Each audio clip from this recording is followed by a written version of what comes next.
Coming up, the presidential candidates are fighting for every last vote in the final full week of campaigning. Dedicated to Eastern and Southern Kentucky, this is WYMT Mountain News at 11.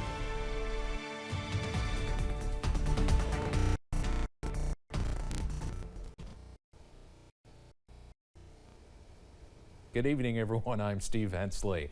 The final full week of the 2024 campaign begins tomorrow, and both candidates are crisscrossing battleground states, making their closing arguments. Today, Vice President Kamala Harris barnstormed in Michigan, and former President Donald Trump rallied in Georgia. But as CBS's Danya Backus explains, Trump is trying to distance himself from comments made at a recent event. At a rally in Atlanta, former President Donald Trump had good things to say about his controversial rally Sunday night. I mean, we filled up Madison Square Garden last night. We could have filled it up 10 times. The New York City event included a steady stream of vitriol and incendiary jokes. Comedian Tony Hinchcliffe has drawn the most controversy. There's literally a floating island of garbage in the middle of the ocean right now. Yeah, I think it's called Puerto Rico. After the rally, the Trump campaign said the joke does not reflect the views of the former president. Monday, the campaign told CBS News they struck other offensive jokes from his set ahead of time. Hinchcliffe has refused to apologize despite widespread condemnation from Puerto Rican political leaders, celebrities, and voters. The comments that happened yesterday, I finally said, no, I have to be in the right side of the history. Puerto Ricans are American citizens, and there are millions that live in battleground states. Both candidates are vying for the Latino vote, and a new CBS News poll shows the race is a dead heat, so little fluctuations could make a difference. Vice President Kamala Harris condemned the joke and released a new ad reminding viewers about Trump's response to Hurricane Maria in 2017. Monday night, she rallied in Ann Arbor, Michigan. So either it's Donald Trump sitting in there, stewing over his enemies list, or me, with your help, working for you, checking off my to-do list.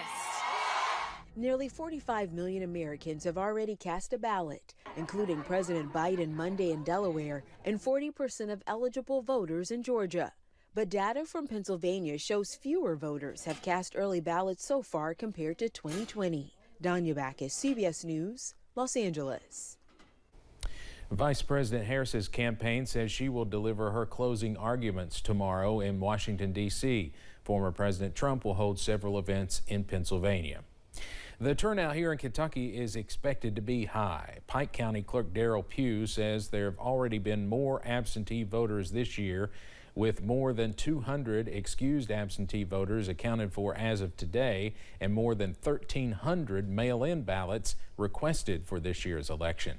He says the county courthouse on Pikeville's Main Street will continue polling excused absentee voters tomorrow and Wednesday, ahead of early voting, which begins in 2 different locations Thursday. If you're going to be out of town on the 31st, 1st, and 2nd, which is early voting days, and November 5th, Election Day, you can come in and fill out a paper saying you're going to be out of town those days and it was too late for you to order an absentee, and you can vote here. Polls are open for excused absentee voting from 8:30 until 4:30 the next 2 days. One of the 2 amendments on the Kentucky ballot that could change our state constitution is on school choice. Amendment 2, if passed, would let the General Assembly give financial support to students outside the public school system. Advocates for and against are hurling claims at voters. Kristen Kennedy tackles school choice. Kentucky voters are getting ads in their mailboxes telling them to vote yes and no on Amendment 2. Some of the flyers and the advertisements on TV contain wild claims. We're going to fact check a few. The first claim, this one from a Vote Yes flyer, says Amendment 2 will allow parents to choose the school that matches their values. This needs context. If school choice is approved and legislators pass a tax credit scholarship program, parents could use state funds at a private or charter school that matches their values. But the private school doesn't have to accept their children. Private schools can still choose to accept students based on criteria they set. A separate claim off of a Vote No flyer says Amendment 2 would make class sizes larger and take individual attention away from students. This is false. Education leaders we talked to say public school class sizes may actually decrease if families leave the public school system. A separate advertisement also encouraging families to vote no argues against this claim. Education leaders are quick to point out if Amendment 2 passes, it doesn't automatically mean there is a tax credit scholarship program ready to go. Amendment 2 gives state legislators the chance to create a program they feel is the best fit for Kentucky. For WKYT Investigates, I'm Kristen Kennedy.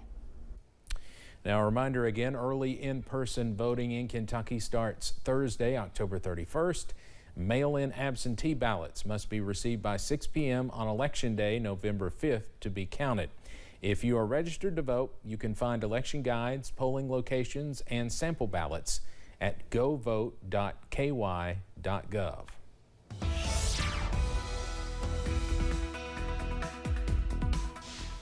We had an absolutely amazing day today with those temperatures definitely normal than this time of year. And as we look out at WYMT studios, it's going to be a nice and clear night with those temperatures about 59 degrees right now. And as we look through the rest of the area, it'll be about the same temperatures, but that warming trend is going to continue with the temperatures right now more warm than they were yesterday. 14 degrees warmer. In fact, if you were in Somerset, 19 degrees warmer in Monticello, and as you travel more to Jonesville, about the same temperature as you expected yesterday. And as we look at those current temperatures, really just looking in the 50s with some areas still in the 60s right now. 61 for Pikeville and Logan, 60 for Prestonsburg, and a little bit cooler as you travel to Grundy, 47 degrees.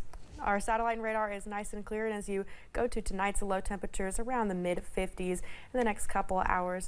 For your Tuesday, you'll see the trend to be nice and into the upper 70s by the time that 3 p.m. hour rolls around. Steve? All right, Megan, thank you. A judge has denied a request to reduce a murder suspect's bond. M.K. McKinney is accused of killing Amber Spradlin last year in Floyd County. His attorney argued McKinney's $5 million bond is excessive and he was not a flight risk. Judge Eddie Coleman denied the bond reduction, saying the current bail is reasonable given the charges. McKinney's father, Dr. Michael McKinney, and Josh Mullins are also charged with tampering with evidence in the case. The three men are expected back in court in February. School officials in Knox County are investigating a Knox County coach. A video online reportedly shows a coach using explicit language with players in a locker room. Knox County school officials say they want to assure parents that they are investigating the matter and will take necessary action to uphold the standards of their athletic programs. Because this is a pending personnel issue, they could not comment further. Two people are facing charges after a large amount of drugs were found in a Laurel County home. Jamie Deaton and Alicia Isom were arrested last Friday following a 2-month investigation.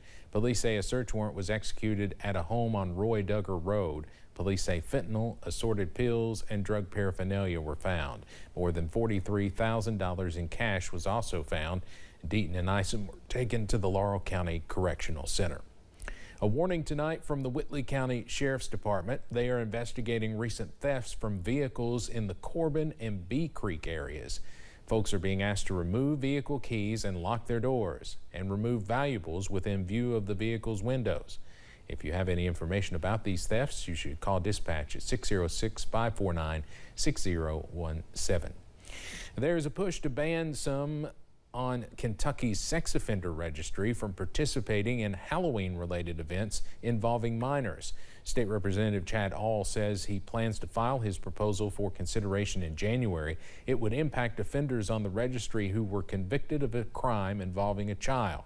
From mid-October until Halloween activities are complete, offenders would not be able to give out candy during trick-or-treating activities or attend a costume party where their children are not present. Those violating the proposed law will be charged with a misdemeanor for the first offense and a felony for the offenses that follow. Tonight, we know who will be cultivating and processing cannabis for medicinal use in Kentucky. A lottery to select more than 24 businesses to either grow or make marijuana into a form of medicine for certain conditions was held today. The names of 26 businesses were named in the lottery. Officials say was totally random and full of safeguards. Governor Andy Beshear says it's very important that all of this stay within the state's borders. We'll be a Kentucky business, employing Kentuckians, moving our economy and our health care forward. Medical marijuana can be legally made available from licensed dispensaries after January 1st of next year. Medical marijuana will be available for those 18 and over and who qualify for certain health conditions. The Somerset mayor is proposing an ordinance to address safety concerns created by panhandling. If passed, it would prohibit standing in medians and approaching vehicles on certain roadways. Mayor Alan Keck says he is hearing complaints about this issue at an alarming rate. A second reading and vote on the ordinance is set for next month. Plans have been approved to begin construction on a new federal prison in Letcher County. The Bureau of Prisons will purchase approximately 500 acres of land in the Roxana community to build the medium security prison. Officials say it will be designed to hold roughly 1,400 adults. Congressman Hal Rogers says it's expected to bring hundreds of jobs. Construction is not expected to begin for about a year. This is a project that's been discussed for nearly 20 years. The USDA is offering SNAP benefit replacements for Kentucky households affected by Hurricane Helene. This is for 15 counties in Kentucky, including several in our area. Folks in Estill, Lee, Leslie, Menifee, Owsley, Powell, and Rowan counties will be eligible for those benefits. SNAP recipients in other areas may request replacements by submitting an affidavit. Additional details are available through the Kentucky Cabinet for Health and Family Services. Earlier today, Attorney General Russell Coleman and Director of the Opioid Abatement Advisory Commission traveled to Somerset to celebrate with Volunteers of America. Volunteers of America were awarded 2 grants totaling more than $1.6 million to go towards the VOA facilities in Pulaski and Lincoln counties to help support the different programs at the facilities. CEO of VOA, Jennifer Hancock, said the impact the facilities have on the community cannot be measured. We have seen so many people come out and utilize our services. We have our stakeholders here spreading the word that we are a safe, quality provider, that we can help them make measurable, meaningful, long-term change and get into long-term recovery. Hancock says Volunteers of America is also looking to build a Freedom House in Stanford. Coming up on Mountain News at 11, today is National First Responders Day. See how Pikeville celebrated its heroes. And today's temperatures were quite warm. How long will this continue? I'll have that answer coming up.